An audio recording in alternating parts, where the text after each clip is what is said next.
considerable momentum swings in it, right? Where teams of moments of domination by either team. To pick out the piece that maybe your team wasn't dominant, I don't think is relatively accurate to the way that's played. So I understand it. I mean, you're fighting with your brothers, so you would stand up for them. The word lifeless, like, Yeah, felt it. And then the reason it resonates because it's the truth, and you can tell that, right? It's how he felt. Do you think, though, that was meant for his team to hear a little bit? Because he answered the question, and then, like, the second wave, it was like... You just get wound up. Sometimes you can't shut it off, right? Get it into third gear. Sometimes you just want to slip it into fourth. No, I don't think that was calculated at all. Okay. All right, Jameson, go ahead, front left. Coach, your team's played a lot of these closeout games over the last 2 years. Whenever we talk to players, it's always the same thing. It's always treat it like a regular game. How hard or easy is that to do you think, in these situations? Well, you want to get good at it. You want to have some practice at it. I think I'm not a huge believer in momentum at all. So both teams have an energy source here tonight.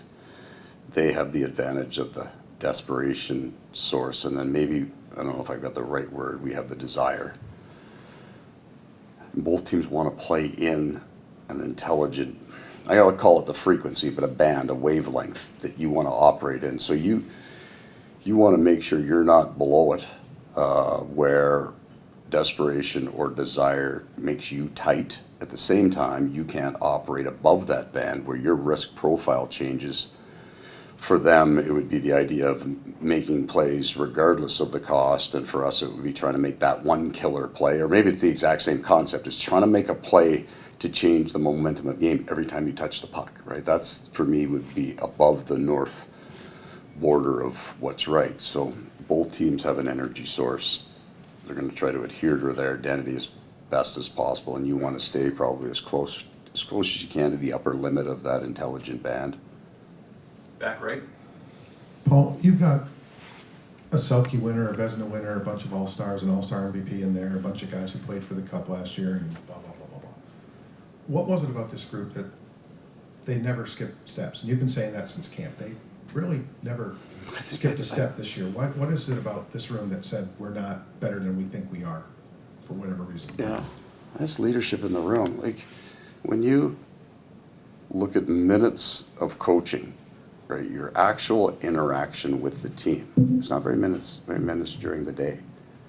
What happens to your team is decided upon by the men, and it's in, we talk about a lot, it starts in day one of training camp, right? How hard does the 13th man go? And then what's said in between periods. I mean, I'm in there for a minute and a half, right?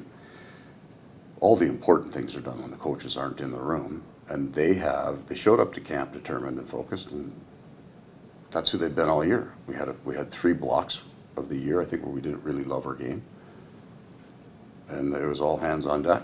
They weren't casual with it at all. So mostly of what we do as coaches, I think right now, is react to the personality. We are reactive in some ways to our group. There's only a handful of times with this group I felt we really needed to be proactive and take the lead for them. For the most part, we just played off them. They're a serious group of guys, and they love each other. Left side, second row. We've seen Bennett taking faceoffs now more. Where have you seen, obviously he must be feeling better. Have you seen that in other parts of his game have you seen where that's maybe been showing? Well, he doesn't think about it now. He's healed. Right. So he's back taking faceoffs. We still have the option for the righty, and that's why Evan Rodriguez goes in, because he's been strong on the right side. And then there isn't any protectionist on the ice. He's just playing the game. His effort level, like he just couldn't do as much 3 weeks ago.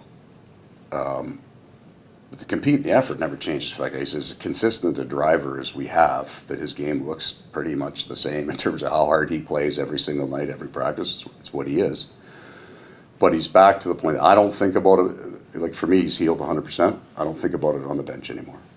And I don't think he ever has. Second row, George. We hear a lot about people talking about how good your defense is, and maybe it seems surprising to them, but you guys gave up the fewest goals in the league this year. Vezina winner, Selke winner. Should people be surprised that you guys are as good defensively as you are in this postseason? Well, your numbers are always gonna change, right? Because when you cut 16 teams out, right, you don't have any nights where you shut teams down without a whole lot of heavy work. I guess I feel, it's funny that and that's a focus for us, right? It's a cardinal focus. I think we're a better offensive team than people know, and better than we've shown. It's not from a lack of effort. We've hit 3 big-time goaltending performances. I thought Vasilevsky's kind of went under the radar, and I left it there. Didn't mention it very much because I didn't think I needed to have him have a bigger persona in our room based on the 3 years. Did you go back 2 or 3 years ago? That series, That was a not the one before I came in, the one before that, Florida Panthers a pretty good hockey team in that series, and he was incredible. So I think we played a pretty good offensive game, and we don't have the numbers to show for that, and that's fine, but because it's not the first thing we attempt to do. Why do you think, you won't find a streak like that in any of the other American team sports?